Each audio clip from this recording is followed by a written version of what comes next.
আৰু এটা বিস্তৃত খবৰলৈ আগবাঢ়িছো। তৃতীয় দিনাও জ্বলিয়ে আছে বাঘজানৰ তৈলক্ষেত্ৰ। বাঘজানৰ সেই জুই কৰা তেল খাদৰ পাৰ্শ্বৱৰ্তী জুই নুমুৱাইছে যদিও বুকুত একুৰা জুই কঢ়িয়াই লৈ ফুৰিছে কিন্তু বাঘজানৰ বিভীষিকাই খেদা হাজাৰ হাজাৰ জনে।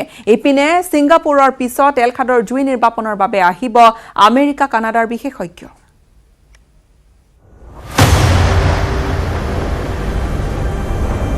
বাঘজানৰ চকুলো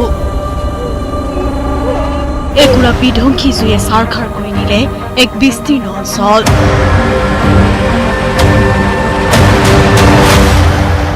বাঘজানৰ গেছ বিস্ফোৰণৰ 16 দিন, বিস্ফোৰণে ভৰি দিলে 3 দিনত। এতিয়াও জ্বলি আছে তেল খাদৰ জুই। জুই নুমুৱা বুলি আমেৰিকা কানাডাৰ পৰা আহিব বিশেষজ্ঞৰ দল। তেল খাদৰ পাৰ্শ্বৱৰ্তী জুই নুমাল, কিন্তু বুকুত একুৰা জুই কঢ়িয়াই ফুৰিছে বাঘজানৰ বিভীষিকাই খেদা হাজাৰ হাজাৰ লোকে। জুয়ে পুৰি নিলে বাঘজানৰ শশ লোকৰ ঘৰবাৰী। বিস্তীৰ্ণ অঞ্চলৰ লোকৰ ঘৰবাৰী চুই গ'ল বাঘজানৰ জুয়ে। বাগানৰ চাহপাত গছতে মৰহিছে, গছ বন মৰহিছে, সকলোতে তেলৰ চামনি। আমাৰ যি বাগান আছিলে সেই বাগানবোৰ আজি বিনষ্ট হৈ গৈছে। আমাৰ চাহপাত আছে সেইবোৰো বিনষ্ট হৈ গৈছে, তামোলো মৰি গৈছে। মোৰ মই ক'বলৈ বুকুৰ ধকধকনি গৈছে। আজি 15টা দিন হ'ল, 15টা দিনতো আমাৰ একো পৰিকল্পনা হাতত নোলোৱা নাই। তাৰোপৰি আমি ঘৰ বাৰী এৰি শিবিৰত থাকিবলগীয়া হৈছে। দিনত মই এপাক ঘৰখন চাবলৈ আহোঁ। আজি ঘৰখন চাই এনেকুৱা বেয়া লাগে আৰু ঘৰৰ ভিতৰত আমি থাকিব পৰা নাই। যি কঁপনি হৈছে সেই কঁপনিয়ে কিন্তু আমি সেইখন ঘৰৰ ভৱিষ্যত আশা কৰিব নোৱাৰোঁ। সৰ্বশান্ত বাঘজানবাসীৰ এতিয়া হাহাকাৰ। চৰকাৰে ঘোষণা কৰা 30,000 টকা সাহায্য তেওঁলোকৰ বাবে পৰিহাস মাথো। ইমান সম্পত্তিবোৰ গুচি গৈছে। কমেও আমাৰ 20-30 বছৰ কাৰণে আমি এই মাটিখিনি আমাৰ জৈৱ সকলো শেষ হৈ গৈছে। সেয়ে আমি সন্তুষ্টও নহয়। আমাৰ 20 বছৰ ক্ষতিপূৰণ আমাক দিব লাগিব। বাঘজানত জুইৰ বাবে ঘৰে বাৰীয়ে হেৰুওৱা লোকৰ হিচাপত ক্ষতি কোটিৰো অধিক। ইমান কোটি কোটি টকা আমাৰ লোকচান হৈছে। আমাৰ এই বাগানৰ ওপৰতে আমি তামোল বাৰীৰ ওপৰতে আমি ঘৰ চলাইছোঁ, ল'ৰা ছোৱালী পঢ়াইছোঁ। এতিয়া গোটেই সম্পত্তি আমাৰ বিনষ্ট হৈ গৈছে। সেই সম্পত্তি আমাৰ চৰকাৰ আৰু মই অইল ইণ্ডিয়া লিমিটেডক অতি সোনকালে আমাক এইবোৰ ক্ষতিপূৰণ দিবৰ বাবে আহ্বান জনাওঁ। কিমানখিনি ক্ষতি হৈছে আপোনাৰ? কমে আমাৰ কোটি টকাৰ ক্ষতি হৈছে। বাঘজানৰ বিস্ফোৰণক কোনো কাৰণতে সহজভাৱে ল'ব পৰা নাই বাঘজানবাসীয়ে। যিকোনো মুহূৰ্ততে পৰিস্থিতি অৱনতি ঘটাৰ আশংকাত বাঘজানত নিয়োগ কৰা হৈছে আৰক্ষী নিৰাপত্তা বাহিনী। তেল খাদৰ জুই নিৰ্বাপনৰ বাবে দুলীয়াজানৰ পৰা বিশেষ বাহনেৰে অনা হৈছে যন্ত্ৰপাতি। আছে অগ্নি নিৰ্বাপক বাহিনীৰ 16খনকৈ বাহন, কিন্তু অগ্নি নিৰ্বাপনৰ কামত আগবাঢ়িব পৰা নাই অইল কৰ্তৃপক্ষ।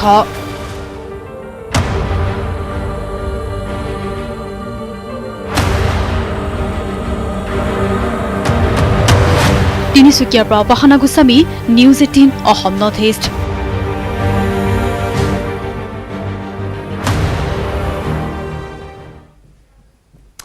কেৱল দায়িত্ব জ্ঞানহীনতাৰ বাবে সংঘটিত হ'ল ভয়ংকৰ বাঘজান কাণ্ড। অসমতে আছিল বিদেশৰ পৰা অনা বিশেষজ্ঞৰ সম পৰ্যায়ৰ বিশেষজ্ঞ। এই দুৰ্যোগৰ সময়ত অইল কৰ্তৃপক্ষক পৰামৰ্শ দিবলৈ আগবাঢ়ি গৈছিল তেওঁ, কিন্তু কিয় আৰু কাক আওকাণ কৰিলে অইল কৰ্তৃপক্ষই?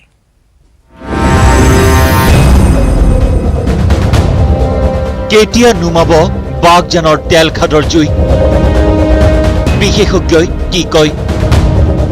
বাঘজানৰ ঘটনা সম্পৰ্কত জ্যেষ্ঠ বিজ্ঞানী প্ৰদীপ কুমাৰ শইকীয়াৰ গুৰুত্বপূৰ্ণ মন্তব্য। দীঘলীয়া হ'ব বাঘজানৰ তৈল খাদৰ জুই। প্ৰথম দিনৰ জুইৰ প্ৰাবল্য লাহে লাহে কমি আহিব। অইলে যদি ব্যৱস্থা নলয় এই জুই দীৰ্ঘদিন ধৰি জ্বলিব, হয়তো এবছৰলৈকে। জুইটো depending only size of the reservoir. এই ৰিজাৰ্ভাৰ যদি বহুত ডাঙৰ ৰিজাৰ্ভাৰ, গতিকে ৰিজাৰ্ভাৰ শেষ নোহোৱালৈকেতো জুই নিজে চলি থাকিব যদি কিবা টেকনিকেল ব্যৱস্থা কৰা নহয়। জুই হয়তো বছৰলৈও চলি থাকিব পাৰিব এনেকৈ। এই জুই নিৰ্ভৰ কৰিব সেই ঠাইত কিমান গেছ আছে, প্ৰতিদিনে কিমান কিউবিককৈ বাহিৰ হৈছে ইয়াৰ তেল গেছ।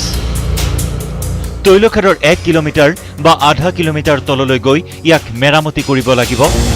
ইয়াৰ কাৰিকৰী দিশটো চাই সেই ধৰণে ব্যৱস্থা ল'ব লাগিব আৰু এই কামৰ বাবে সময় প্ৰয়োজন হ'ব প্ৰায় এমাহৰ পৰা 1.5 মাহ কিন্তু তাক টেকনিক্যালি আমি এতিয়া যদি বন্ধ কৰিবলৈ যাওঁ তেতিয়াহ'লে as on today most safe প্ৰচিডিঅ'ৰটো হৈছে release well or diffuser well যিটোক আমি কোৱা হয় ৰিলিজ ৱেল বা ডিফিউজাৰ ৱেল বুলি আমাৰ ভাষাত কয় গতিকে এটা নতুন ৱেল খান্দিব লাগিব সেই ৱেলটোৰে খান্দি পেলাই গৈ পেলাই এই ৱেলটোত প্ৰায় 50 মিনিমাম 100 মিটাৰমান তলত গৈ এইটো ৱেলত সোমাবগৈ লাগিব এইটো মিনিমাম কিমান সেইটো মই নাজানো it depends on the structure of the well গতিকে তাত সোমাই পেলাই সেই পুৰণা ৱেলটোৰ ওপৰখিনি কিল কৰি দিব লাগিব প্লাগিং কৰি দিব লাগিব দি নতুন বিঅ'পি নতুন ৱেলটোত থ্ৰু দি নতুন বিঅ'পি ৱেলটো কণ্ট্ৰল কৰিব লাগিব তাৰমানে সেইটোৱে আটাইতকৈ বেষ্ট পচিবল ৱে আছে তাৰমানে জ্যেষ্ঠ বিজ্ঞানী প্ৰদীপ কুমাৰ শইকীয়াৰ আন এক গুৰুত্বপূৰ্ণ মন্তব্য এজন বিজ্ঞানী হিচাপে তেওঁ এই জুই লাগি থকাটো বিচাৰে বুলিও মন্তব্য কৰে কাৰণ জুই লাগি থাকিলে তেল বিয়পি নপৰিব কেৱল ধোঁৱাই অলপ বায়ুমণ্ডলত ক্ষতি কৰিব তেল বিয়পি পৰিলে এই তেলে ইয়াৰ পৰিৱেশ বিনষ্ট কৰি পেলাব আৰু জ্বলিলে খাটোতে নিৰ্গত তেল জ্বলি যাব আৰু প্ৰাকৃতিক পৰিৱেশত বেছি ক্ষতি নকৰিব জ্বলি থকাটোৱে মোৰ কাৰণে বেষ্ট মানে আমি এজ এ টেকনিকেল এক্সপাৰ্ট আমি ছাজেষ্ট কৰোঁ জুই কৰা জ্বলি থাকিবলৈ দিব লাগে কাৰণ তেতিয়া পৰিৱেশ প্ৰদূষণটো মিনিমাইজ হৈ যাব আৰু তেল স্পেল হ'বলৈ নেপাব গছে পাতে এতিয়া যিটো তেল পৰিলে সেইটো বন্ধ হৈ যাব ধোঁৱাই অপকাৰ কৰিব কিন্তু ধোঁৱাৰ অপকাৰটো মিনিমাম কিন্তু তাতকৈ ডেঞ্জাৰ হৈছে তেলবিলাক যিমান দূৰলৈ পৰি গৈ থাকিব গোটেই মাটি পানী গছ গছনি জীৱকুল চব নষ্ট কৰিব কিন্তু যদি জ্বলি থাকে তেতিয়া ৱেলটোতে গোটেইখিনি জ্বলি শেষ হৈ যাব এই বায়ুমণ্ডলৰ তেলটো যি লিকুইডটো যাব নোৱাৰিব ডিব্ৰুগড়ৰ পৰা টমাছ বুঢ়াগোহাঁইৰ report news 18 Assam North east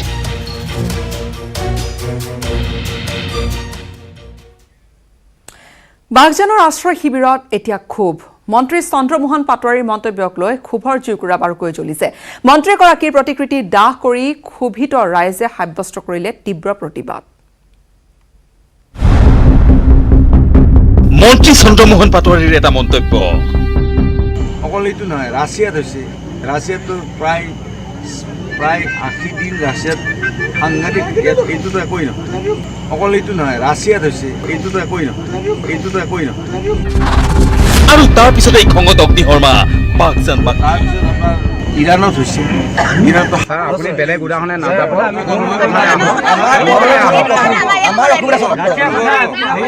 Russia চৰকাৰে লোকক যিজনে ক্ষতিপূৰণ দিব পাৰে ভাৰত চৰকাৰে দিব নোৱাৰে এইটো জানো ভাৰত চৰকাৰে ইমান সামৰ্থ্য নাই কিন্তু আপোনালোকে কোনমতে ক্ষতিগ্ৰস্ত লোকক আশ্বস্ত কৰক ৰাইজক জ্বলি আছে বাগজানৰ জুই মুখ্যমন্ত্ৰীৰ নিৰ্দেশত অগ্নিকুণ্ড বাগজানৰ পৰিস্থিতিৰ বুজ ল'বলৈ উপস্থিত হৈছিল মন্ত্ৰী চন্দ্ৰমোহন পাটোৱাৰী বাগজানৰ তৈলখাদৰ জুইয়ে গৃহহাৰা কৰিলে হাজাৰ হাজাৰ লোকক সপোনৰ ঘৰ ঘাম পেলাই কৰা শস্যৰ পথাৰ সকলো এতিয়া চাই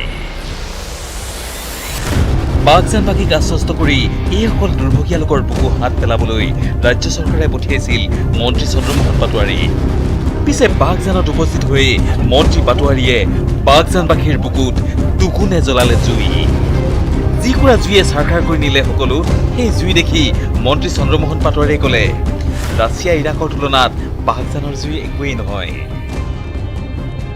অকল এইটো নহয় ৰাছিয়াত হৈছে ৰাছিয়াতো প্ৰায় 80 দিন ৰাছিয়াত সাংঘাতিক এইটোতো একোৱেই নহয় ইয়াতে ভয়ানক জুই জ্বলিছে আপুনি বেলেগ উদাহৰণে নাযাব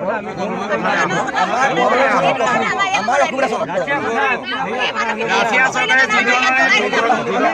লোকক যিজনে ক্ষতিপূৰণ দিব পাৰে ভাৰত চৰকাৰে দিব নোৱাৰে এইটো জানো ভাৰত চৰকাৰে ইমান সামৰ্থ্য নাই কিন্তু আপোনালোকে কোনমতে ক্ষতিগ্ৰস্ত লোকক আশ্বস্ত কৰক ৰাইজক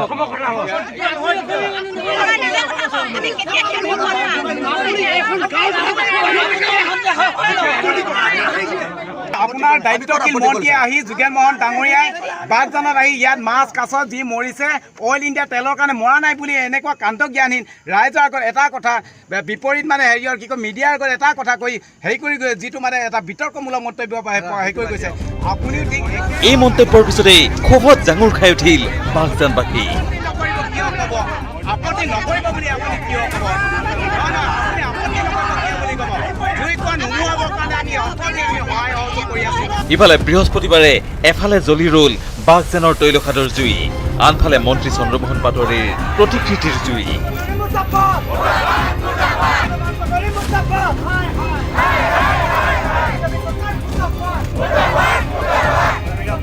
ৰূপাই চাহ বাগিচা বিদ্যালয়ৰ ৰাষ্ট্ৰীয় শিবিৰকে ধৰি বিভিন্ন ঠাইত জ্বলিল মন্ত্ৰী চন্দ্ৰমোহন পাটোৱাৰীৰ প্ৰতিকৃতি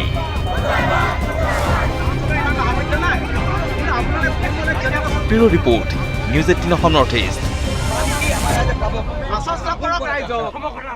আৰু ইফালে বাঘজান কাণ্ডৰ এই অগ্নিকাণ্ডৰ ঘটনাৰ তদন্ত ঘোষণা কৰিছে মুখ্যমন্ত্ৰী সৰ্বানন্দ সোণোৱালে তেওঁ তদন্ত ইতিমধ্যে ঘোষণা কৰিছে ৰাজ্য চৰকাৰৰ অতিৰিক্ত মুখ্য সচিবক তদন্তৰ নিৰ্দেশ দিয়া হৈছে অতিৰিক্ত মুখ্য সচিব মনিন্দৰ সিঙে এতিয়া তদন্তৰ দায়িত্ব ল'ব 15 দিনৰ ভিতৰতে তদন্তৰ প্ৰতিবেদন দাখিলৰ নিৰ্দেশনা দিছে মুখ্যমন্ত্ৰী সৰ্বানন্দ সোণোৱালে বাঘজান কাণ্ড এটা ভয়ানক ৰূপ ল'লে অগ্নিকাণ্ডত জুইকুৰা এতিয়াও নুমুৱা নাই আনহাতে ৰাইজৰ ক্ষোভৰ জুইকুৰা বাৰুকৈ জ্বলি উঠিছে ইয়াৰ মাজতে তদন্তৰ ঘোষণা কৰিছে মুখ্যমন্ত্ৰীগৰাকীয়ে মুখ্যমন্ত্ৰীয়ে তদন্তৰ নিৰ্দেশ দিছে অতিৰিক্ত মুখ্য সচিবক অতিৰিক্ত মুখ্য সচিব মনিন্দৰ সিঙক তদন্তৰ দায়িত্ব অৰ্পণ কৰা হৈছে আৰু 15 দিনৰ ভিতৰত তদন্তৰ প্ৰতিবেদন দাখিলৰ দিয়া হৈছে নিৰ্দেশনা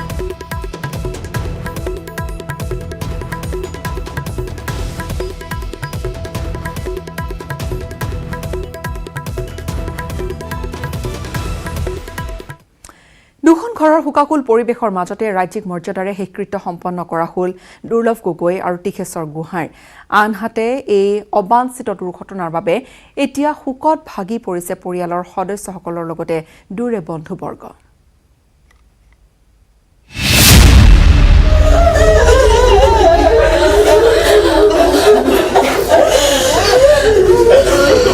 বাঘজানৰ দুখ বাঘজানৰ মৰ্মবেদনা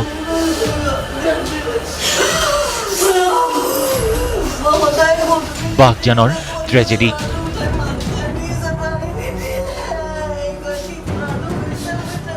অইলৰ হেমাহিৰ বাবেই ক্ষন্তেকতে মৰহি গ'ল একোজনৰ জীৱন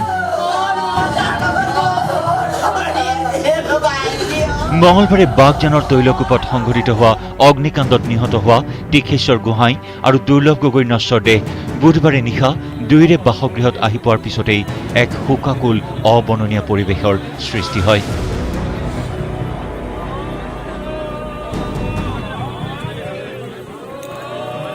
প্ৰথমে দুয়োগৰাকীৰ নশ্বৰ দেহ লৈ যোৱা হয় অইলৰ শ্ৰমিক কাৰ্যালয়লৈ আৰু তাতেই শেষ শ্ৰদ্ধাঞ্জলি জ্ঞাপন কৰা হয়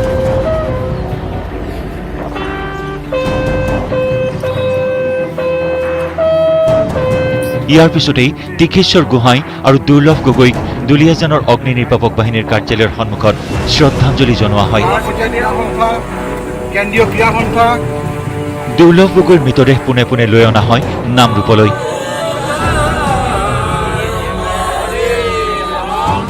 নামৰূপ সাৰ কাৰখানাৰ ঔদ্যোগিক আৱাসগৃহত সামাজিক নীতি নিয়ম কৰাৰ পিছতেই শ্ৰদ্ধাঞ্জলিৰ বাবে লৈ অনা হয় নামৰূপ গান্ধী মৈদামলৈ তাতেই দুৰ্লভলৈ জনোৱা হয় শেষ শ্ৰদ্ধাঞ্জলি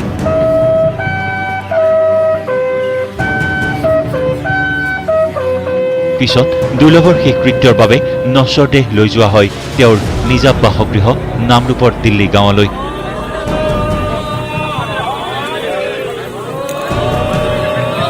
এক শোকাকুল পৰিৱেশৰ মাজেৰে ৰাজ্যিক মৰ্যাদাৰে সম্পন্ন হ'ল শেষকৃত্য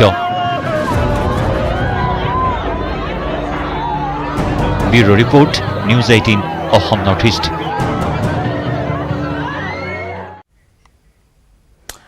আৰু এই মুহূৰ্তত আপোনালোকক পোনে পোনে লৈ যাবলৈ বিচাৰিম বাঘজানলৈ বাঘজানত তাত এতিয়া কি ধৰণৰ পৰিৱেশ তাত উপস্থিত আছে আমাৰ সাংবাদিক উপাসনা আপোনাৰ ওচৰলৈ আহিছোঁ বাঘজানৰ জুইকুৰা এফালে জ্বলি আছে বাঘজানত ক্ষতিগ্ৰস্ত হৈছে প্ৰায় ৭,০০০কৈ লোক তেলখাদৰ অগ্নিকাণ্ডৰ ফলত গছ গছনিবোৰ মৰিছে তাত এতিয়া অঞ্চলবাসীৰ এতিয়া কি ধৰণৰ এটা অৱস্থা সহজে অনুমান কৰিব পাৰি তেওঁলোকে এতিয়া কি বিচাৰিছে হয় একদম এতিয়া বৰ্তমান ক'ব লাগিব যিহেতু মই বৰ্তমান তিনিচুকীয়া জিলাৰ বাগজানৰ কৰ্দৈগুৰি যি আশ্ৰয় শিবিৰ তাত উপস্থিত আছোঁ যিহেতু আজি 16টা দিন পাৰ হৈ গ'ল আৰু বৰ্তমানলৈকে কোনো ধৰণৰ ব্যৱস্থা তেওঁলোকৰ কাৰণে গ্ৰহণ কৰা হোৱা নাই যি জুই যি অহৰহভাৱে নিৰ্গত হৈ আছে তাৰ বাবে বাগজানবাসীয়ে এক চাঞ্চল্যত ভুগিছে বুলি ক'ব লাগিব আৰু তেওঁলোকৰ অৱস্থা সঁচাকৈ সংকটজনক কিন্তু পুৱাৰ ভাগতে আমি গ্ৰাউণ্ড জিৰ' ৰিপৰ্ট আমি দেখাই আহিছিলোঁ নিউজ 18ৰ যোগেদি ক'ব লাগিব যে এতিয়া বৰ্তমান যি পৰিস্থিতি অতি ভয়াৱহ হৈ পৰিছে কিয়নো যি প্ৰাকৃতিক দুৰ্যোগৰ সময়ত যদি এনেধৰণৰ অৱস্থা তেওঁলোকৰ হয় আৰু দীৰ্ঘদিন ধৰি ক'ব লাগিব তেওঁলোকে আজি এই অৱস্থাত ভুগি আছে কিন্তু তেওঁলোকৰ বাবে মাতষাৰ মাতিবৰ কাৰণে কোনো নাই মই আজি যদি ৰিলিফ কেম্পৰ যদি মই আশ্ৰয় শিবিৰৰ যদি দৃশ্য মই যদি দেখাব বিচাৰিম ইয়াত আশ্ৰয় শিবিৰত আজি যোৱাকালি যিহেতু মন্ত্ৰী চন্দ্ৰমোহন পাটোৱাৰী আহি উপস্থিত হৈছিলে আৰু যি তেওঁলোকৰ লগত যি বাৰ্তালাপ কৰিছিলে সেইটো সময়ত তেওঁ ব্যক্ত কৰিছিলে যে প্ৰায় 25 দিনৰ এটা সময় লাগিব তেওঁলোকক এই জুই নিৰ্বাপন কৰিবৰ কাৰণে ছিংগাপুৰৰ যি বিশেষজ্ঞ দল আছে তেওঁলোকে এই চেষ্টা চলাইছে তাৰ লগতে বাহিৰৰ বিশেষজ্ঞৰ লগত বৰ্তমান এতিয়া সৰু আমেৰিকাৰ পৰা অনা হ'ব বুলি আমাক জানিবলৈ দিছে কিন্তু যি এতিয়া ইয়াত বাগজানবাসী যি ৰিলিফ কেম্পত যি তেওঁলোকে উপস্থিত আছে তেওঁলোকে ক্ষোভিত হৈ আছে যে মন্ত্ৰী ডাঙৰীয়াই এনেধৰণৰ কথা এটা যে আজি কৈছে এয়া তেওঁলোকৰ কাৰণে কেতিয়াও মানি ল'ব নোৱাৰে কিন্তু আজি যোন মানুহে আজি তেওঁলোকৰ আজি ক'ব লাগিব যে তেওঁলোকে বহুত বস্তু হেৰুৱাইছে নিজৰ ঘৰ হেৰুৱাইছে মাটি হেৰুৱাইছে সমগ্ৰ শেষ হৈ জ্বালা হৈ শেষ হৈ গৈছে কিন্তু তেওঁলোকৰ প্ৰতিক্ৰিয়া আমি অকণ জানিব বিচাৰিম যিহেতু তেওঁলোকে ভুক্তভোগী বুলি ক'ব লাগিব ইতিমধ্যে মোৰ লগত এগৰাকী বাইদেউ আছে তেখেতৰ পৰা কিছু কথা জানিব বিচাৰিম বাইদেউ আজি আপোনালোকে 16টা দিন ধৰি ইয়াতে আছে আৰু প্ৰায় 600 পৰিয়ালৰ 7,000 লোক আপোনালোকে অকণমান জনাব নেকি কেনেধৰণৰ ব্যৱস্থা ইয়াত দিয়া হৈছে আপোনালোকক হয় আমি প্ৰথমে বাগজান দীঘলটং এম ই স্কুলত আছিলোঁ যেতিয়া আমাৰ হেৰি ওলাই আছিলে ধোঁৱাবোৰ ওলাই আছিলে অকল হেৰি ওলাই আছিলে গেছ ওলাই আছিলে তেতিয়া আমি তাতেই যিমান কষ্টই হ'লেও আমাৰ নিজৰ ঘৰখন এৰি আহিব নোৱাৰি আমি কিমান গোন্ধত আমি কেনেকুৱা ধৰণে আছিলোঁ আমি নিজে ক'ব নোৱাৰোঁ আমাৰ যিমানে যি হ'লেও আমি নিজৰ ঘৰখন এৰি আহিব নোৱাৰোঁ মৰিলেও মৰিম আমি ইয়াতে থাকিম বুলি পিনি আমি কেতিয়াবা এবল ঘৰত থাকোঁ এবল শিবিৰত থাকোঁ শিবিৰত থাকি আমি শান্তি নাপাওঁ আমি আকৌ নিজৰ ঘৰখনলৈ দৌৰ মাৰি যাওঁ এতিয়া সেই ঘৰখনো আমাৰ জ্বলি পুৰি চাহখাৰ হ'ল আমাৰ যিকেইটা গৰু ছাগলী আছিলে সেইকেইটা আমি তাত থাকি আমি যেতিয়া আমাৰ ধোঁৱা ওলাই আছিলে বা গেছ ওলাই আছিলে তেতিয়া আমি তেলৰ বৰষুণত তিতি হ'লেও আমি একদম খাটৰ ওচৰলৈকে গৰুকেইটা আমি জীয়াই থকালৈকে আমি নিজৰ গৰু ছাগলীকেইটাকো আমি মৰিব নিদিওঁ বুলি বিচাৰি ফুৰিছিলোঁ সেইকেইটা গৰু আমাৰ সেই জুইকুৰাতে চাহ গ'ল এতিয়া আমি ক'ত থাকিম আমি অকল নিজৰ প্ৰাণটো ৰক্ষা কৰিবৰ কাৰণে আমি এই কৰ্দৈগুৰি হাইস্কুলৰ আশ্ৰয় শিবিৰলৈ আমি দৌৰি আহিলোঁ হয় কিন্তু আমাৰ পৰিয়ালৰ ক'ত কোন কেনেকৈ আছে আমি এতিয়াও ভালকৈ ক'ব পৰা নাই কোনে ক'ত আছে নিজৰ হয় গীতাশ্ৰী হয় উপাসনা তেওঁলোকে স্পষ্টকৈ কৈছে যে তেওঁলোকৰ মৰমৰ গৰুকেইটা তেওঁলোকে বচাব নোৱাৰিলে জুইত ইতিমধ্যে তেওঁলোকৰ সা সম্পত্তি যা গৈছে আৰু এটা তাত ভয়ানক পৰিৱেশ যিহেতু আন এটা প্ৰশ্ন লৈ আহিছোঁ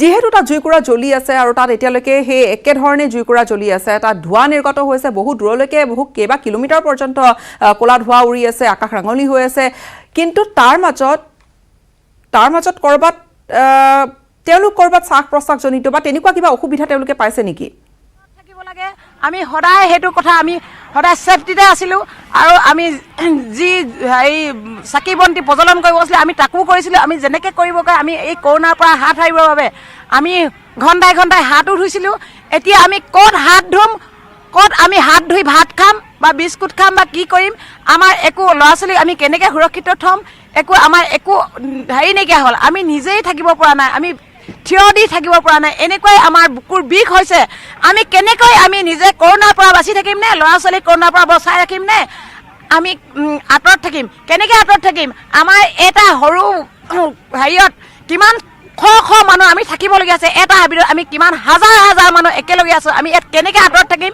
আৰু আমাৰ বাহিৰৰ পৰা যিবোৰ চবেই আমাক দুখত সমভাগী হ'বলৈ চবেই আহিছে আমি তাৰ পৰা আমি কেনেকৈ আঁতৰত থাকিম আমি সকলোৰে লগতে আমি একগোট হৈ আমি যুঁজিম মাত্ৰ আমি আমাৰ যি প্ৰাপ্য আছে আমাৰ সেই প্ৰাপ্য আমাক দিব লাগিব আদায় দিবই লাগিব আমি যি আজি বোপা ককাৰ দিনৰ পৰা যি সম্পত্তি মাটি সম্পত্তি গছ গছনি কি চৰাই চিৰিকটি আমাৰ এনেকুৱা ভৰপূৰ যিখন বাগজান গাঁও ডিবু ডাঙৰি অভয়াৰণ্যৰ কাষতে লাগি থকা ডিবু ডাঙৰিখনত আমাৰ নানা পশু পক্ষীয়ে ভৰা উভয় নদী অভয়াৰণ্যখনো আমাৰ শেষ কৰিলে তাৰপাছত আমাক আৰু আমি কি সাহস লৈ আমি জীয়াই আছোঁ আমি সেই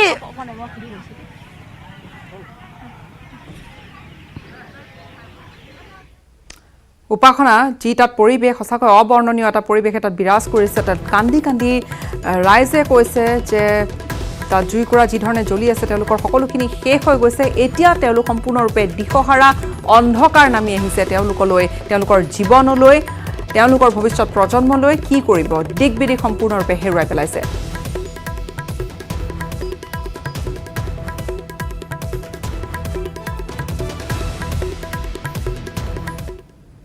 আমি উপাসনাৰ ওচৰলৈ পুনৰবাৰ যাম পৰৱৰ্তী সময়ছোৱাত আন কিছু খবৰ লৈ আগবাঢ়িছোঁ এজন কৰোনা আক্ৰান্তৰ এটা আজব কাণ্ড স্বাস্থ্যকৰ্মীয়ে চিকিৎসালয়লৈ নিবলৈ অহাৰ সময়তে কৰোনা আক্ৰান্তই খুলি পেলালে বস্ত্ৰ দিলে অশ্লীল গালি গালাজ কিয়নো হাস্পতাললৈ নাযায় কৰোনা আক্ৰান্তই কিন্তু ক'ত এই ঘটনা আগবঢ়াইছোঁ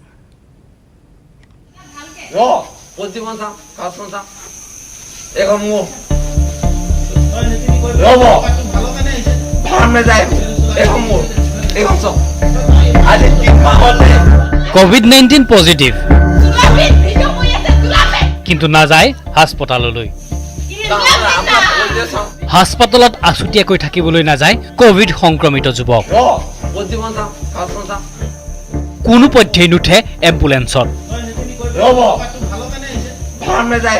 স্বাস্থ্যকৰ্মীয়ে নিবলৈ অহা দেখি খুলি পেলালে কাপোৰ কানি দিলে অশ্ৰাব্য গালিগলাজ কোভিড সংক্ৰমণৰ আশংকাত কাষ চাপিবলৈ সাহ কৰা নাই স্বাস্থ্যকৰ্মীৰ দলেও ঘৰৰ মানুহো কৈছে যা যা ভাল হ'ব পিছে ৰণচন্দী যুৱকজন হাস্পতাললৈ নাযায় মুঠতে এখন নাটক এই ঘটনা দুলীয়াজানত প্ৰথমজন লোক হিচাপে এই যুৱকজনৰ দেহত ধৰা পৰিছে কোভিড-19ৰ অৱস্থিতি দুলীয়াজানৰ বৰাগাধুই গাঁৱৰ দীপজ্যোতি ফুকন চেন্নাইৰ পৰা অহা যুৱকজন মৰাণ নবোদয় বিদ্যালয়ৰ হোষ্টেলত কোৱাৰেণ্টাইন হৈ আছিল কোৱাৰেণ্টাইন হৈ থকা অৱস্থাতে কৰা প্ৰথমটো টেষ্টত কোভিড নিগেটিভ হোৱাত বুধবাৰৰ সন্ধিয়া ঘৰত উপস্থিত হৈছিল যুৱকজন কিন্তু ঘৰ পোৱাৰ পিছতে আহিল দ্বিতীয়টো টেষ্টৰ ফলাফল কোভিড-19 পজিটিভ আৰু তাৰ পাছতে অথন্তৰ হাস্পতালত আকৌ আছুতীয়াকৈ থাকিবলৈ নাযায় যুৱকজন অৱশেষত আৰক্ষীৰ সহযোগত যুৱকজনক প্ৰেৰণ কৰা হয় ডিব্ৰুগড় চিকিৎসা মহাবিদ্যালয় হাস্পতাললৈ দুলীয়াজান অঞ্চলত আৰু টেঙাখাট অঞ্চলত এজনকে কোভিড পজিটিভ হোৱা হ'লে তাৰপিছত আমি যোৱাকালি ৰাতিয়ে তেওঁলোকক AMCH-লৈকে আমি পঠিয়াই দিছোঁ আৰু তেওঁলোকৰ ঘৰটো আমি কণ্টেইনমেণ্ট জ'ন আমি ডিক্লেয়াৰ কৰি দিছোঁ আনহাতে ডিব্ৰুগড়ত কোৱাৰেণ্টাইন হৈ থকা দুলীয়াজানৰ টেঙাখাট টিকিৰাবাৰীৰ দিনেশ গড় নামৰ আন এজন যুৱকৰ দেহতো ধৰা পৰিছে কোভিড-19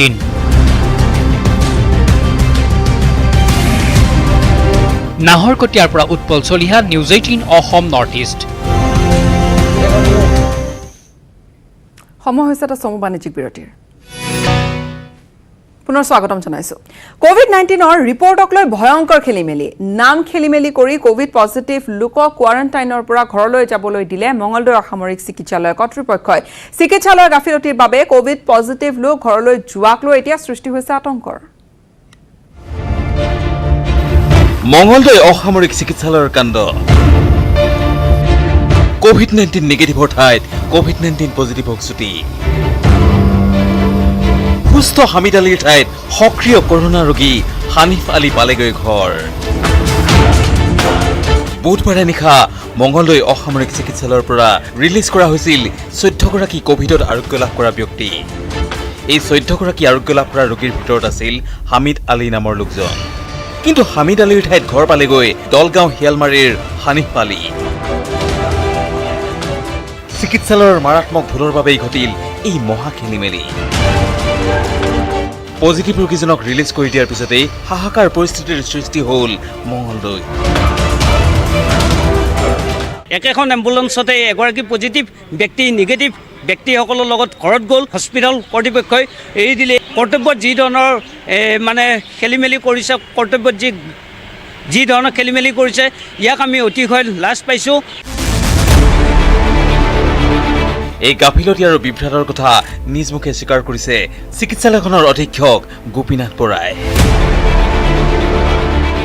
হামিদ আলীজনক দিব লাগিছিলে হানিফ আলী বোলে তেওঁৰ নামটো শুনাৰ ফলতে হানিফ আলীজন গুচি আহিলে। তেওঁতো ৰাখিছে, আমি তেওঁক ইমিডিয়েটলি লৈ আহিলোঁ। এতিয়া আমাৰ তেওঁলোকৰ যিটো ঘৰত আছে তেওঁ সেই ঘৰটো গোটেই হোম কণ্টেইনমেণ্ট এৰিয়া কৰিব। ইতিমধ্যে কৈছে কণ্টেইনমেণ্ট এৰিয়া কৰা, তাত থকা মানুহখিনি আকৌ চব ল'ব। তেখেতক পুনৰ আমাৰ হৈছে নেকি ছাৰ? লৈ আহক।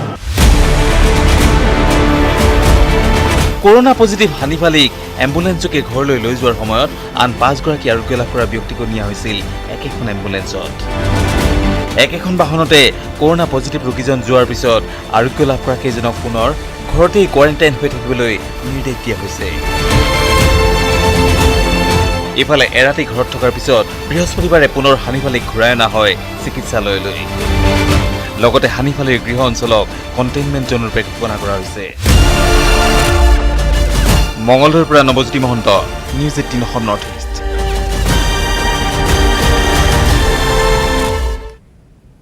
আৰু এই মুহূৰ্তৰ আন এটা খবৰ, কোভিড-19ত আক্ৰান্ত হৈছে 8ম আৰক্ষী বেটালিয়নৰ এগৰাকী জোৱানজনৰ নাম হৈছে অনিল চন্দ্ৰ ৰয়। মহানগৰীৰ বিভিন্ন ঠাইত কৰ্মৰত আছিল জোৱানজন। মালিগাঁওস্থিত নেতাজী বিদ্যাপীঠৰ অস্থায়ী শিবিৰতে আছিল জোৱানজনৰ লগত শিবিৰত আছিল আন 70ৰ পৰা 80জনকৈ জোৱান। বিগত 10 দিনৰ পৰা জ্বৰত আক্ৰান্ত হৈ আছিল অনিল চন্দ্ৰ ৰয় আৰু তেওঁৰ দেহত ধৰা পৰিছে কোভিড-19 পজিটিভ। কৰোনা আক্ৰান্ত হৈছে 8ম আৰক্ষী অসম পুলিচ বেটালিয়নৰ এজন জোৱানজনৰ নাম হৈছে অনিল চন্দ্ৰ ৰায়। কিন্তু ভয়ংকৰ কথাটো হৈছে যে তেওঁ 10 দিনমানৰ পৰাই তেওঁৰ জ্বৰ হৈ আছিল আৰু তেওঁৰ কোভিড টেষ্ট কৰোৱাতে তেওঁৰ পজিটিভ আহিছে ফলাফল। মহানগৰীৰ বিভিন্ন ঠাইত তেওঁ কৰ্মৰত আছিল আৰু বিশেষকৈ মালিগাঁওস্থিত নেতাজী বিদ্যাপীঠৰ অস্থায়ী শিবিৰত আছিল জোৱানজনৰ লগতে শিবিৰটোত আছিল 70ৰ পৰা আন 80জনকৈ জোৱান আৰু বিগত 10টা দিন ধৰি আক্ৰান্ত হৈ আছিল অনিল চন্দ্ৰ ৰয় জ্বৰত।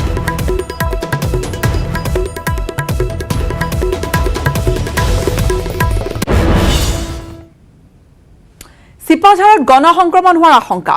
চিপাঝাৰৰ লোহিত চন্দ্ৰ নাথ আৰু জিন্তুমণি কলিতা নামৰ দুজন লোকৰ দেহত কোভিড-19 পজিটিভ পোৱাৰ পিছতেই সৃষ্টি হৈছে আতংকৰ। কৰোনা আক্ৰান্তৰ পোনপটীয়াকৈ সংস্পৰ্শলৈ অহা দুই ভাতৃৰ বিৰুদ্ধে গোচৰ তৰিছে চিপাঝাৰৰ ৰাজহ চক্ৰ বিষয়াই। চিপাঝাৰত গণসংক্ৰমণ হোৱাৰ আশংকাত বিৰাজ কৰিছে আতংক। চিপাঝাৰৰ লোহিত চন্দ্ৰ নাথ আৰু জিন্তুমণি কলিতা কোভিড-19 পজিটিভ হোৱাৰ পিছতেই আতংক বিয়পিছে অঞ্চলটোত। কোভিড-19ৰ চিকাৰ হোৱা এই লোহিত চন্দ্ৰ নাথ আৰু জিন্তুমণি কলিতাৰ সংস্পৰ্শলৈ অহা দুই ভাতৃৰ বিৰুদ্ধে চিপাঝাৰৰ ৰাজহ চক্ৰ বিষয়াই চিপাঝাৰ থানাত তৰিলে গোচৰ।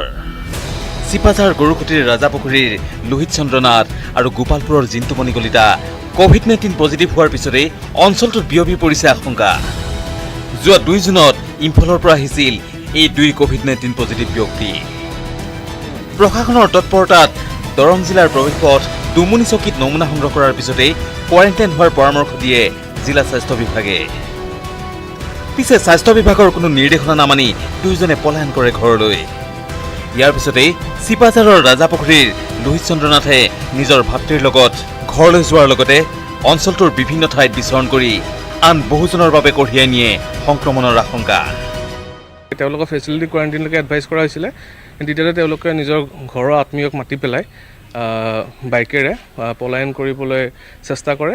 তাৰে এজন লোহিত চন্দ্ৰ নাথ ৰাজাপুখুৰীৰ বাসিন্দা, তেখেত ঘৰলৈকে যায়। ঘৰত গৈ পেলাই কাকো নজনোৱাকৈ তেখেত ঘৰতে থাকে। অনুৰূপ কাৰ্য সংঘটিত কৰে চিপাঝাৰ গোপালপুৰৰ জিন্তুমণি কলিতায়ো। লোহিত চন্দ্ৰ নাথৰ দৰেই জিন্তুমণি কলিতাকো নিজৰ ভাতৃয়ে বাইকত উঠাই চিপাঝাৰ কলেজৰ কোৱাৰেণ্টাইন চেণ্টাৰলৈ লৈ যায় আৰু তাৰ পিছত আন বিভিন্ন ঠাইত বিচৰণ কৰে এই কোভিড আক্ৰান্ত জিন্তুমণি কলিতাই। 6 জুনত লোহিত চন্দ্ৰ নাথ আৰু জিন্তুমণি কলিতা এই দুয়োৰে দেহত কোভিড-19 ভাইৰাছ পোৱাৰ পিছতেই এতিয়া অঞ্চলটোত বিয়পি পৰিছে আতংক। মঙলদৈৰ পৰা Nabajyoti Mahanta, news 18 Assam North east. সময় হৈছে আন এটা চমু বাণিজ্যিক বিৰতিৰ।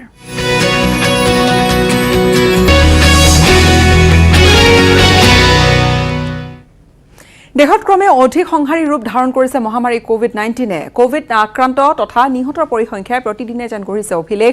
বুধবাৰৰ দিনটো দেশত নিহতৰ সংখ্যা অভিলেখ গঢ়ি অতিক্ৰম কৰিলে 300 ঘৰ। ভাৰতত ক্ৰমে অধিক সংহাৰী ৰূপ ধাৰণ কৰিছে মহামাৰী কৰোনাই। কোভিড আক্ৰান্ত তথা নিহতৰ পৰিসংখ্যাই প্ৰতিদিনে যেন গঢ়িছে অভিলেখ। বুধবাৰৰ দিনটোত দেশত নিহতৰ সংখ্যাই অভিলেখ গঢ়ি অতিক্ৰম কৰিলে ৩০০ৰ ঘৰ। ২৪ ঘণ্টাত নিহতৰ পৰিসংখ্যা ৩৫৭ গৰাকী। এই সংখ্যাৰে কোভিড আক্ৰান্ত হৈ মৃত্যু হোৱা লোকৰ সংখ্যাই অতিক্ৰম কৰিলে ৮,০০০ৰ ঘৰ। একেটা দিনতে ৯,৯৯৬ গৰাকীলৈ কোভিড সংক্ৰমণ ঘটি সৃষ্টি হ'ল পৰিসংখ্যাৰ আন এক অভিলেখ। এই গতিত ভাৰতে শীঘ্ৰে স্পেইন আৰু ব্ৰিটেইনক অতিক্ৰম কৰি মুঠ সংক্ৰমণ ঘটা লোকৰ সংখ্যাৰে বিশ্বৰ ভিতৰতে চতুৰ্থ দেশ হিচাপে চিহ্নিত হ'ব। একে সময়তে দেশৰ বাবে আছে এক সুখবৰ। প্ৰথমবাৰৰ বাবে কোভিড সংক্ৰমিত হৈ থকা ব্যক্তিতকৈ বৃদ্ধি পালে কোভিড সংক্ৰমিত হৈ আৰোগ্য লাভ কৰা লোকৰ সংখ্যা। বুধবাৰৰ দিনটোত দেশত মুঠ 2,76,583 গৰাকী সংক্ৰমিত ব্যক্তি। আৰোগ্য লাভ কৰা ব্যক্তিৰ সংখ্যা 1,35,205ৰ বিপৰীতে এতিয়াও দেশত কোভিড-19ৰ অৱস্থিতি থকা লোকৰ সংখ্যা 1,33,632 গৰাকী। কোভিড-19 সংক্ৰমণ ঘটিছে CRPFৰ মুখ্য চিকিৎসা বিষয়াৰ দেহলৈ। ওখলাৰ এখন ব্যক্তিগত হাস্পতালত ভৰ্তি কৰোৱা হৈছে অৰ্ধসামৰিক বাহিনীটোৰ CMO গৰাকী। বৰ্তমানলৈ CRPFৰ মুঠ 544 গৰাকী বিষয়া জোৱানলৈ সংক্ৰমিত হৈছে কোভিড-19। মৃত্যু হৈছে 4জনৰ। মহাৰাষ্ট্ৰ, ৰাজস্থান, দিল্লী, অসম, বিহাৰ আদি ৰাজ্যত প্ৰতি মুহূৰ্তত বৃদ্ধি পাইছে কোভিড সংক্ৰমিত ব্যক্তিৰ সংখ্যা। News desk report, news 18 Assam North east. এটা ভাইৰেল অডিঅ'ক লৈ হোজাইত এতিয়া চাঞ্চল্য। চৰকাৰী বিষয়া ৰদবদলৰ নামত হোজাইত মোটা অংকৰ ধনৰ লেনদেনৰ এটা গুৰুতৰ অভিযোগে তোলপাৰ লগাইছে। নিজৰ পচন্দৰ ঠাইলৈ বদলিৰ বাবে ৰাজনৈতিক নেতাক দিব লাগে মোটা অংকৰ টকা। শীৰ্ষ বিষয়াজনক হোজাইলৈ বদলি কৰি অনাৰ বাবদ 19 লাখ টকাৰ লেনদেনৰ গুৰুতৰ এটা অভিযোগ উত্থাপন হৈছে। কিন্তু টকা দিয়াৰ পিছতো বিষয়াজনে বিচৰা ঠাইখিনি তেওঁ নোপোৱাত হৈ পৰিছে টকা লেনদেনৰ এই অডিঅ'টো ভাইৰেল। মলয় নামৰ লোকজনৰ পৰা চন্দন নামৰ এজন দালালে ধন লোৱাৰ এটা অভিযোগৰ এই খবৰ তোলপাৰ লাগিছে এই অডিঅ'টোক লৈ এতিয়া বিভিন্ন মহলত। এটা ভাইৰেল অডিঅ' আৰু এই ভাইৰেল অডিঅ'টোক লৈ হোজাইত এতিয়া ব্যাপক চাঞ্চল্য। কি ধৰণে নিজৰ পচন্দৰ ঠাই বাছি ল'ব পাৰি, বিচাৰি ল'ব পাৰি, সেই ধৰণৰ কেতবোৰ কথা বতৰা হৈছিল বুলি জানিব পৰা গৈছে। আৰু এই অভিযোগে কিন্তু বিভিন্ন মহলত তোলপাৰ লগাইছে। চৰকাৰী বিষয়া ৰদবদলৰ নামত হোজাইত মোটা অংকৰ ধনৰ লেনদেনৰ এই গুৰুতৰ অভিযোগ উত্থাপন হৈছে। নিজৰ পচন্দৰ ঠাইলৈ বদলিৰ বাবে ৰাজনৈতিক নেতাক দিব লাগে মোটা অংকৰ ধন। শীৰ্ষ বিষয়া এজনক হোজাইলৈ বদলি কৰি অনাৰ বাবদ 19 লাখ টকাৰ লেনদেনৰ অভিযোগ। কিন্তু টকা দিয়াৰ পিছতো বিষয়াজনে তেওঁ বিচৰা ঠাইডোখৰ নোপোৱাত এই টকাৰ লেনদেনৰ অডিঅ'টো ভাইৰেল হৈ পৰে। মলয় নামৰ এজন লোকৰ পৰা চন্দন নামৰ এজন দালালে ধন লোৱাৰ এটা অভিযোগ উত্থাপন হৈছে।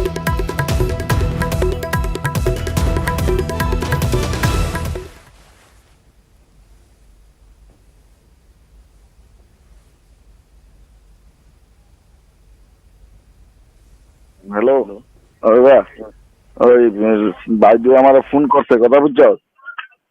আজকে আমার ফোন করে কয় কি হল মলয়, না মই আহিম, আমি কিন্তু পাছত কিন্তু ওপৰত যাম। আমি ডাইৰেক্ট যিটো মানুহ তাত কথা পাতিছে সেইটো মানুহ তাত আমি যাম।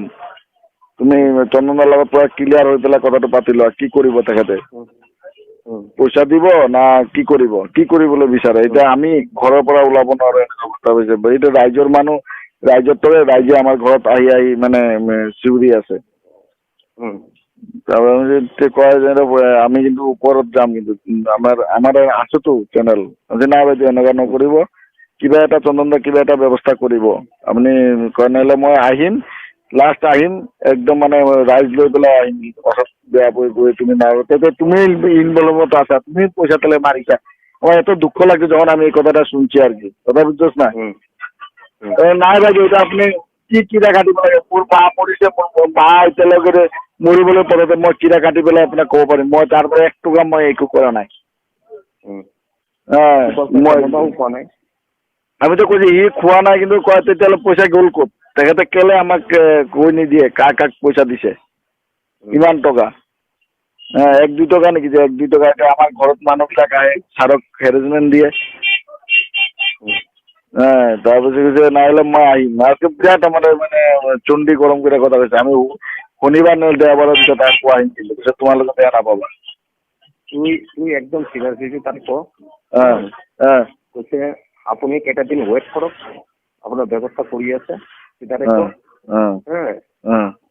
এটা মাহ ৱেইট কৰক, 1 মাহৰ ভিতৰত কিবা ৱেইট ৰেডি কৰি আছে। 1 মাস না? দেখ দাদা আমি 1 মাসে ওয়েট করবো, আমি কমু কিন্তু পরে দাদা আমার ইজ্জত করাস না দাদা। এপ্রিলের এমনি করবি, এপ্রিলের 20 তারিখের পাছত কিবা একটা ব্যবস্থা হয়ে যাবে। এপ্রিলের 20 তারিখের ভিতৰত ঠিক আছে, আমি কৈ দিম। ঠিক আছে, তারা কৈ দিই এপ্রিলের 20 তারিখের পাছত কিবা একটা ব্যবস্থা হব, আপুনি এখন ওয়েট করবেন। ঠিক আছে। আপোনাৰ নামটো? 19 লাখ টকা লেনদেনটো আপোনাৰ লগত হৈছিলে? অডিঅ'টো আপোনাৰ কাৰ লগত হৈছিলে? কি কাৰণে হৈছিলে এইটো? এইটো আমাৰ মানে বিজনেছ পাৰ্পছত তেখেতৰ পৰা মই কেতিয়াবা লৈ থাকোঁ, কেতিয়াবা লেনদেন আৰু বিজনেছ পাৰ্পছ আৰু। হয়, কোনোবা অফিচাৰক অনাৰ কাৰণে দিয়া হৈছিলে? নাই নাই নাই নাই, এইটো নহয়। মানে কেইমাহ আগত লেনদেন হৈছিলে এইটো? 5-6 মাহ আগত লেনদেন হৈছিলে। এতিয়া কিমান টকা ঘূৰাই দিলে? মোটামুটি ধৰক 5 লাখ টকামান দিছিলে আৰু তাত বাকী আছে আৰু লাহে দিব বুলি কৈছে। হয় নেকি? কি কাৰণে দিছিলে, মানে কি বিজনেছ? এই আমি বিজনেছ মানে কিবা কিবি আৰু ঝাৰু চাৰু কৰি থাকোঁ আৰু তেখেতে দিবিলাক আৰু। হয় নেকি? অফিচাৰক অনাৰ কাৰণে দিয়া নাছিলে? নাই নাই নাই নাই। এতিয়া যিহেতু অডিঅ'টো ভাইৰেল হৈছে, অডিঅ'টো আপুনি হয়তো শুনিছে কি কথা হৈছিলে? কথাটো হৈছিলে, কিন্তু মানুহবিলাকৰ পৰা মূলতো টকা নহয়, এইবিলাক চব মানুহৰ টকা মই কাৰোবাৰ পৰা লেনদেনবিলাক কৰিছিলোঁ। এতিয়া টকাটো দিছিলোঁ, এতিয়া ফচি গ'লোঁ বিজনেছ পাৰ্পছৰ কাৰণে। এতিয়া লাহে লাহে দিব বুলি কৈছে। 5 লাখ টকাটো কিমান দিন আগত দিলে? কিমান দিন আগত দিলে? ধৰক 10-12 দিন আগত দিছে। 5 লাখ টকা ঘূৰাই দিলে। বাকী টকাটো কি কৰিম বুলি কৈছে? কৈছে লাহে লাহে ঘূৰাই দিব বুলি কৈছে। হয় নেকি? কিবা অফিচাৰক অনাৰ মানে নহয় মানে টকা? নাই নাই নাই নাই। কম্পিউটাৰ মেন, ঠিকেই শুনিছে। ক'ব ওলাইছোঁ এগৰাকী বিশেষ ব্যক্তিৰ কাহিনী, যি কম্পিউটাৰ নামেৰে পৰিচিত।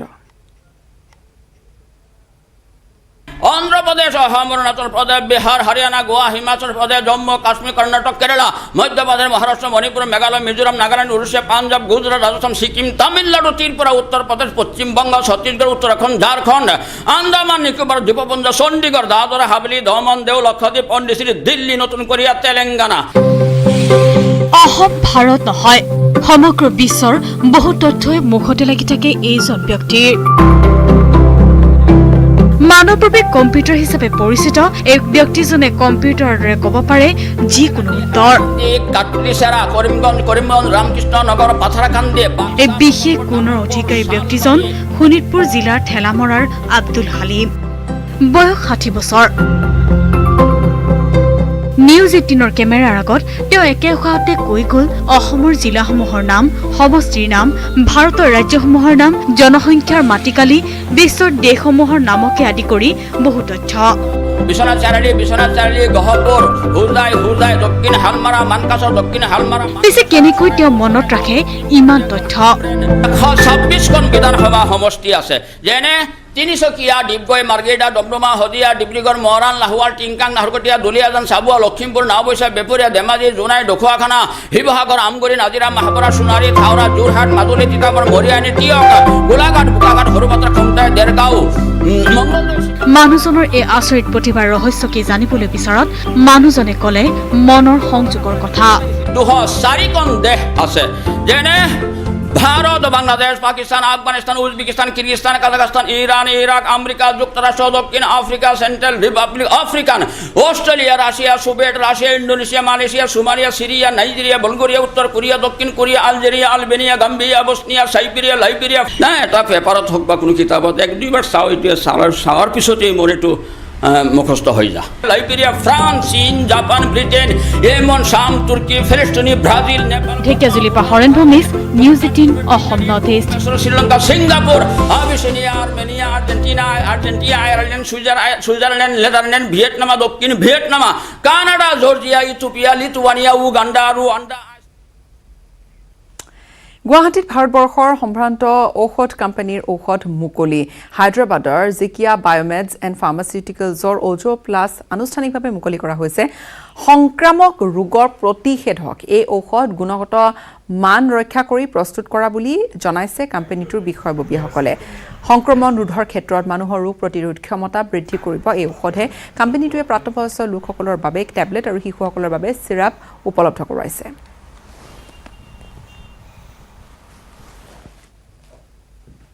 আমি আশা কৰিছোঁ এটা ভাল কোম্পানী ভাল প্ৰডাক্ট আমি ৰাইজৰ মাজত যাতে এটা যে পেডিত এটা আৰম্ভ হৈছে মানুহৰ যে চিন্তা কেনেকৈ জীয়াই থাকিম তাত যাতে আমি যাতে ছাপৰ্ট দিব পাৰোঁ ভাৰতৰ এটা অতি সম্ভ্ৰান্ত প্ৰতিষ্ঠানে তেখেতসকলক আমি যিটো হিৰো গ্ৰুপ বুলি কোৱা যায় তেখেতসকলে লঞ্চ কৰা প্ৰডাক্ট অৰ্থাৎ তাতে আমাৰ প্ৰডাক্টৰ ওপৰত গুণগত মানদণ্ড যিখিনি সেইখিনিৰ ওপৰত কোম্পানীয়ে নিশ্চয় চিন্তা চৰ্চা কৰিয়ে প্ৰডাক্টটো আগবঢ়াই দিছে বাগজান তৈল ক্ষেত্ৰত ভয়ংকৰ অগ্নিকাণ্ড সংঘটিত হোৱাৰ তৃতীয় দিনটোতো মুখ্যমন্ত্ৰী সৰ্বানন্দ সোণোৱালে ঘটনাস্থলী পৰিদৰ্শন নকৰাত সৰব হৈ উঠিছে বিৰোধী কংগ্ৰেছ বিৰোধী দলপতি দেৱব্ৰত শইকীয়াৰ প্ৰশ্ন বাৰে চহৰীয়া ভাওনাৰ প্ৰকল্প আধাৰশিলা দ্বিতীয়বাৰৰ বাবে স্থাপন কৰা বাগজানৰ দুৰ্গত ৰাইজৰ খবৰ লোৱাটো কোনটো ডাঙৰ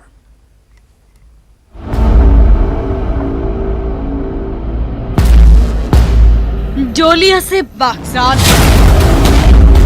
মংগলবাৰৰ পৰা জ্বলি থকা এই বাগজান তৈল ক্ষেত্ৰৰ এই প্ৰলয়ংকাৰী অগ্নিকাণ্ড এতিয়াও নিৰ্বাপন কৰিব পৰা হোৱা নাই আৰু কিমান দিনলৈ এই অগ্নি এনেকৈ দপদপাই জ্বলি থাকিব তাৰ অনুমান কৰিব নোৱাৰি এই সন্দৰ্ভত কেন্দ্ৰীয় চৰকাৰৰ পৰা ইতিমধ্যে সহায় বিচাৰিছে মুখ্যমন্ত্ৰী সৰ্বানন্দ সোণোৱালে পেট্ৰলিয়াম মন্ত্ৰী আৰু প্ৰধানমন্ত্ৰীকো এই সন্দৰ্ভত জনাইছে মুখ্যমন্ত্ৰীয়ে আৰু ইতিমধ্যে মই ভাৰত চৰকাৰৰ কেন্দ্ৰীয় পেট্ৰলিয়াম মন্ত্ৰী ধৰ্মেন্দ্ৰ প্ৰধানৰ গোটেই বিষয়টো জনাইছোঁ আৰু তেখেতক মই অতি শীঘ্ৰে তৎপৰতাৰে এই বিস্ফোৰণৰ বিষয়টো তেখেতসকলে ফলপ্ৰসূ পদক্ষেপ লয় ইয়াৰ বাবে ব্যৱস্থা ল'বলৈ আহ্বান জনাইছোঁ আৰু ইণ্ডিয়ান এয়াৰফৰ্চেও এই জুই নুমুৱাৰ কামত যাতে আত্মনিয়োগ কৰে তাৰ বাবে কেন্দ্ৰীয় চৰকাৰৰ প্ৰতিৰক্ষা মন্ত্ৰী ৰাজনাথ সিং ডাঙৰীয়াকো মই অনুৰোধ জনাইছোঁ স্থানীয় ৰাইজৰ নিৰাপত্তাৰ বাবে এই ক্ষেত্ৰত পদক্ষেপ লোৱাৰ বাবে প্ৰয়াস কৰিছোঁ আৰু আমাৰ দৃঢ় বিশ্বাস যে সকলোৰে সহযোগত এই কামত আমি সফলতা অৰ্জন কৰিব পাৰিম কিন্তু মুখ্যমন্ত্ৰীৰ পদক্ষেপক লৈ সন্তুষ্ট নহয় বিৰোধী কংগ্ৰেছ বিৰোধী দলপতি দেৱব্ৰত শইকীয়াৰ প্ৰশ্ন বাৰে চহৰীয়া ভাওনাৰ প্ৰকল্প আধাৰশিলা স্থাপন কৰিবলৈ যাব পাৰে মুখ্যমন্ত্ৰীয়ে কিন্তু বাগজানৰ অগ্নিকাণ্ড সংঘটিত হোৱা স্থান কিয় পৰিদৰ্শন কৰিব নোৱাৰে জাতি মাটি ভেটি ৰক্ষা কৰিম বুলি পণ লোৱা মাননীয় মুখ্যমন্ত্ৰী মহোদয়ে তিনিচুকীয়া জিলাৰ বাগজানত কি অৱস্থা হৈছে সেইখিনি ৰাইজক কেনেকৈ এই বিপদৰ সময়ত অধিক সাহায্য অইল ইণ্ডিয়াৰ পৰা দিয়াব পাৰি তেওঁলোকক আশ্বস্ত কৰিব পাৰি এই কামখিনি কৰিবলৈ যোৱা উচিত আছিল নে এটা পূৰ্বতে হৈ থকা বাৰে চহৰীয়া ভাওনা প্ৰকল্পৰ আধাৰশিলা দ্বিতীয়বাৰৰ বাবে কৰিবলৈ যোৱা উচিত আছিল এই কথাটো মাননীয় মন্ত্ৰী মহোদয় মুখ্যমন্ত্ৰী মহোদয় অসম চৰকাৰে বিবেচনা কৰা উচিত বুলি মই অনুভৱ কৰোঁ দেৱব্ৰত শইকীয়াৰ দাবী বাৰে চহৰীয়া ভাওনাৰ প্ৰকল্পৰ আধাৰশিলা গগৈ চৰকাৰৰ দিনতে স্থাপন হৈছিল এতিয়া দ্বিতীয়বাৰ কিয় স্থাপন কৰিব লাগে ইয়াৰ সলনি মুখ্যমন্ত্ৰীক বাগজানৰ দুৰ্গত ৰাইজৰ খবৰ ল'বলৈ যোৱাৰ বাবে অনুৰোধ কৰে দেৱব্ৰত শইকীয়াই আমাৰ যিমান দূৰ মনত পৰে এই বাৰে চহৰীয়া ভাওনা প্ৰকল্পৰ বাবে অসম পৰ্যটন বিভাগৰ সৌজন্যত ইতিপূৰ্বে তাৰ মঞ্চ আৰু অন্যান্য আনুষংগিক কাম কাজৰ বাবে এটা প্ৰকল্প পূৰ্ব মুখ্যমন্ত্ৰী তৰুণ গগৈ নেতৃত্বাধীন চৰকাৰখনৰ সময়তে কৰা হৈছিল আৰু সেই প্ৰকল্প নিশ্চয় ইতিমধ্যে বহুতেই কাম হোৱা দেখিছে কাৰণ সেই সময়ৰ বিধায়ক পদ্ম হাজৰিকা ডাঙৰীয়া এই ক্ষেত্ৰত জড়িত আছিল উল্লেখ্য যে মুখ্যমন্ত্ৰীৰ নিৰ্দেশত ইতিমধ্যে বাগজানত উপস্থিত হৈছে ৰাজ্যিক ৰাজহ মন্ত্ৰী যোগেন মোহন আৰু উদ্যোগ মন্ত্ৰী চন্দ্ৰমোহন পাটোৱাৰী বিজু কুমাৰ ডেকাৰ report news 18 Assam North East অইলে বাগজানৰ মাটি দখলৰ চেষ্টা চলাইছে ছিংগাপুৰৰ পৰা আনিছে ডুপ্লিকেট এক্সপাৰ্ট বাগজানৰ তেলখাদৰ বিস্ফোৰণ সন্দৰ্ভত এই বিস্ফোৰক মন্তব্য কৰিছে মৰিয়নিৰ বিধায়ক ৰূপজ্যোতি কুৰ্মীয়ে তিনিচুকীয়াৰ বাগজানত অইল ইণ্ডিয়াৰ তেলখাদৰ পৰা গেছ নিৰ্গত আৰু অগ্নিকাণ্ডত ক্ষতিগ্ৰস্ত হোৱা লোকসকল থকা আশ্ৰয় শিবিৰসমূহ পৰিদৰ্শন কৰি মৰিয়নিৰ বিধায়কগৰাকীয়ে তেওঁ মন্তব্য কৰিছে ৰূপজ্যোতি কুৰ্মীক সংগ দিলে লগতে স্থানীয় বিধায়ক দুৰ্গা ভূমিজে 27 তাৰিখ আৰম্ভ হ'ল 15 দিন হৈ গ'ল খাওয়া দাওয়া ভালছে পাহি নাই চন্দ্ৰমোহন পাটোৱাৰী ডাঙৰীয়া এই বাগজানৰ ঘটনাটো বুজ ল'ব আহিছিল কেইদিনৰ পিছত আহিলে তেখেত 14 দিনৰ পিছত তেখেত বিজেপি দলৰো মুখপাত্ৰ আৰু লগতে অসম চৰকাৰৰ মুখপাত্ৰ প্ৰথম কথা হ'ল তেখেত আহিবলৈ লাজ লাগিব লাগিছিলে এই বাগজানত যদি তেখেতে পঠিয়ালেহেঁতেন ঘটনাটো 27 তাৰিখে ঘটিছিল 24 ঘণ্টাৰ ভিতৰত যদি অন্যতম এজন মন্ত্ৰী ৰাজ্যিক পৰ্যায়ৰ মন্ত্ৰী যদি ইয়াত পঠোৱাহেঁতেন হয়তো এই বাগজানৰ ৰাইজৰ আমাৰ ক'বলগীয়া নাছিল 9 তাৰিখে জুই লাগিছে 5 দিনৰ পিছত তেখেত আহিছে কেলে 24 ঘণ্টাৰ ভিতৰত কিয় নাহিল আৰু আহি পেলাই ইয়াত কি তুলঙা মন্তব্য দিছে ৰাছিয়াত জুই লাগে ইৰাণত জুই লাগে মৰাণতো জুই লাগিছে মৰাণত জুই লাগোতে কংগ্ৰেছ চৰকাৰ আছিল তৎক্ষণাৎভাৱে আমি ৰাছিয়াৰ পৰা হ'লেও এক্সপাৰ্ট আনি পেলাই জুই নমাইছিলোঁ আপোনালোকে কেলে ডুপ্লিকেট এক্সপাৰ্ট আনি পেলাই এতিয়া জুই নমাব নোৱাৰিলে দুজনকে আমাৰ মানুহক মাৰিলে কেলে আজি ইয়াৰ উত্তৰ দিব পাৰিবনে মন্ত্ৰী চন্দ্ৰমোহন পাটোৱাৰী ডাঙৰীয়াই শোণিতপুৰৰ উপায়ুক্তৰ স্বাব টেষ্ট সংগ্ৰহ কৰা হৈছে স্বাব টেষ্ট কৰাৰ বাবে আগবঢ়া হৈছে মানৱেন্দ্ৰ প্ৰতাপ সিঙৰ স্বাব পৰীক্ষা লোৱা হৈছে উপায়ুক্তগৰাকীৰ লগতে পত্নী আৰু সন্তানৰো স্বাব সংগ্ৰহ কৰা হৈছে বাসভৱনত 2 নিৰাপত্তাৰক্ষী কৰোনা ভাইৰাছত আক্ৰান্ত হোৱাৰ পিছতে এই পদক্ষেপ নিৰাপত্তাৰক্ষী দুগৰাকী আক্ৰান্ত হোৱাৰ পিছতে স্বাব সংগ্ৰহ কৰা হৈছে দুয়োগৰাকীৰে বিশেষকৈ শোণিতপুৰৰ উপায়ুক্তৰ তেওঁৰ স্বাব মানৱেন্দ্ৰ প্ৰতাপ সিঙৰ স্বাব সংগ্ৰহ লোৱা হৈছে স্বাব টেষ্ট সংগ্ৰহ কৰা হৈছে আৰু ইফালে উপায়ুক্তগৰাকীৰ লগতে পত্নী আৰু সন্তানৰো স্বাব সংগ্ৰহ কৰা হৈছে টেষ্টৰ বাবে প্ৰেৰণ কৰা হৈছে বাসভৱনত দুগৰাকীকৈ নিৰাপত্তাৰক্ষী কোভিড-19ত আক্ৰান্ত হোৱাৰ পিছতে এই ব্যৱস্থা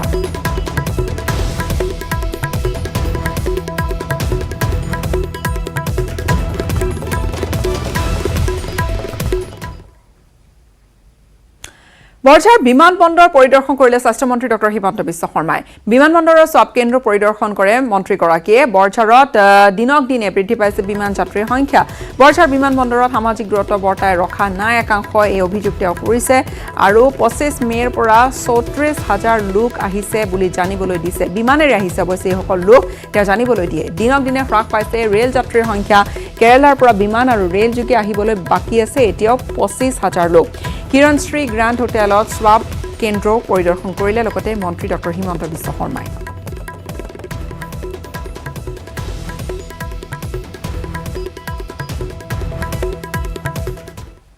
আৰু ইয়াৰ সৈতে সময় হ'ল এতিয়া বাতৰিৰ পৰা বিদায় লোৱাৰ ধন্যবাদ